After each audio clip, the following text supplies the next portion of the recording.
Depois da crise entre o Arthur Lira e o governo Lula ser temporariamente resolvida, eis que surge uma nova crise, que agora é entre o Rodrigo Pacheco e o governo Lula. Eu vou explicar neste vídeo todos os bastidores e motivos dessa crise. Vou revelar também para vocês a lista com os nomes dos ministros do STF que estão fechados com o governo Lula. E ainda vou trazer imagens sobre o fiasco que foi a viagem do Bolsonaro em Aracaju. Fica comigo até o final, porque além dessas também tem outras notícias interessantes para ti. Vamos começar hoje pela melhor parte. Prepara a pipoca que as imagens que você verá a seguir são maravilhosas.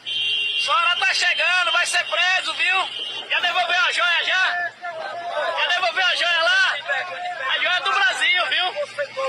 Tá com medo de Xandão, Bolsonaro? Tem vergonha não de ir pra minha cidade? É uma vergonha pros aracajuanos, viu? É uma vergonha! Uma vergonha para Aracaju. Minha gente, que vergonha foi essa que o Bolsonaro passou? Eu falei semana passada, vem fazer essas suas manifestações aqui no Nordeste para tu ver se tu consegue juntar muita gente. Olha aqui a motociata do Bolsonaro, um bando de gato pingado. É, minha gente, o que seria do Brasil sem o Nordeste? Viva o Nordeste! Vamos falar agora da crise do governo Lula, agora com o Rodrigo Pacheco, presidente do Senado.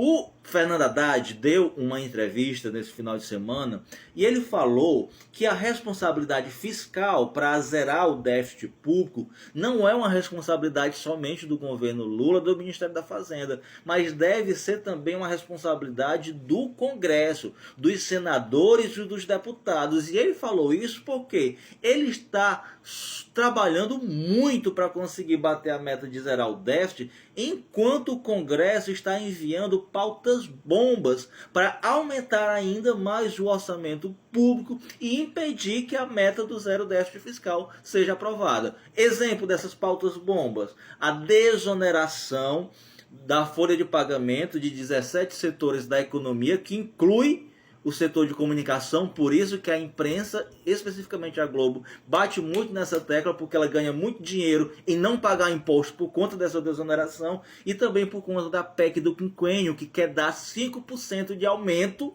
de 5 em 5 anos aos salários já gordos do Poder Judiciário brasileiro. O Rodrigo Pacheco não gostou da afirmação do Fernando Haddad, disse que era uma afirmação equivocada da parte dele e vai recorrer à decisão do STF, que barrou a desoneração dos 17 setores da economia que o Lula tinha vetado e que o Congresso tinha derrubado o veto do Lula. Eu vou dizer uma coisa para vocês: para o governo aparentemente está mais fácil lidar com Arthur Lira, que o governo já conhece o jogo dele e não se finge de amigo do governo, do que lidar com o Pacheco, que se finge de amigo do governo e passa a rasteira. Segundo o jornal o Globo, os ministros acima, todos eles em sua grande maioria, têm votado favorável às decisões do governo Lula. São eles o Gilmar Mendes, o Alexandre de Moraes, vulgo Xandão, o Dias Toffoli e o nosso querido Flávio Dino e Cristiano Zanin.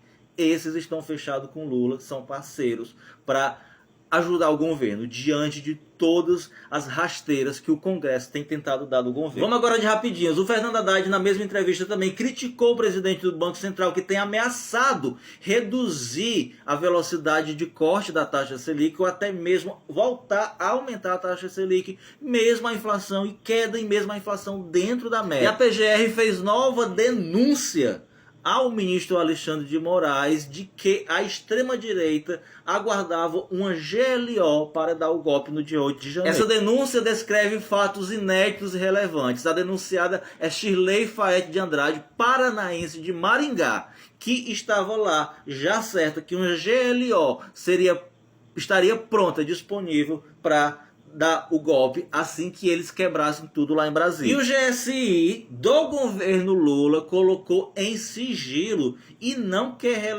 revelar o nome dos militares do GSI que são investigados por tramarem, por ajudar nos ataques golpistas do 8 de janeiro, que é um absurdo. E por último, o STF, por 11-0, mais uma vez não permitiu que o Daniel Silveira fosse para o regime semiaberto. Minha gente, esse homem aqui, esse cão de guarda do Bolsonaro foi simplesmente jogado aos leões e esquecido por esses homens de caráter e de valor que é a família Bolsonaro e todos os bolsonaristas.